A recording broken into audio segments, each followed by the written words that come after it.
levels, they are finally receding in Utica in Clark County, Indiana. And some people who had to evacuate the area, they're now able to check on their homes and businesses. Indiana Governor Mike Braun declared a state of disaster emergency today, and that includes for Clark County. Wave News reporter Fernando Garcia Franceschini is joining us live in Utica tonight. Fernando, people there say that there's a lot of work ahead of them.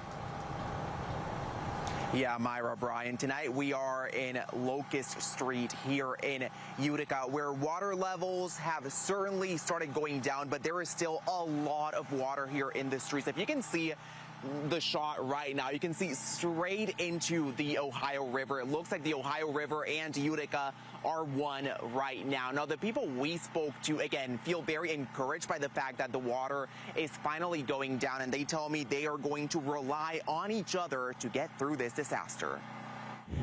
As Diana Clive made her way back home to Utica, she noticed what she could only describe as a miracle. I don't understand how God did this. It just encircled me. It encircled me. Her house managed to not get flooded, even though it's practically surrounded by water. The water flowed mostly around me. Diana lived through the flood of 2018, so when she heard there was potential for more flooding, she says she got to work. We hightailed it and elevate. And thankfully, most of her things were still dry on Friday. Some of her neighbors, though, weren't as lucky. I know I at least got 6 feet in my house. Sandra Martin has lived on Front Street right by the river for more than 40 years. She still hasn't been able to go back home and is frustrated by how long it took Indiana Governor Mike Braun to declare a state of emergency. I'm lucky I have insurance, but a lot of people don't.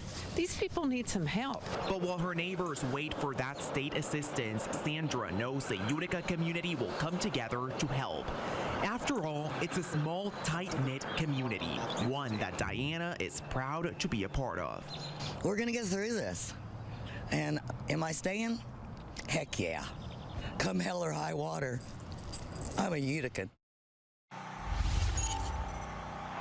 There you go. The governor declared that state of disaster emergency today. And basically what that does is that it allows the Indiana Department of Homeland Security to provide financial assistance to some communities impacted by the floods. Now, it is important to note that Floyd County, which is also impacted and currently going through these floods as well, is not part of that declaration. Reporting live in Utica, Fernando Garcia Franceschini, Wave News.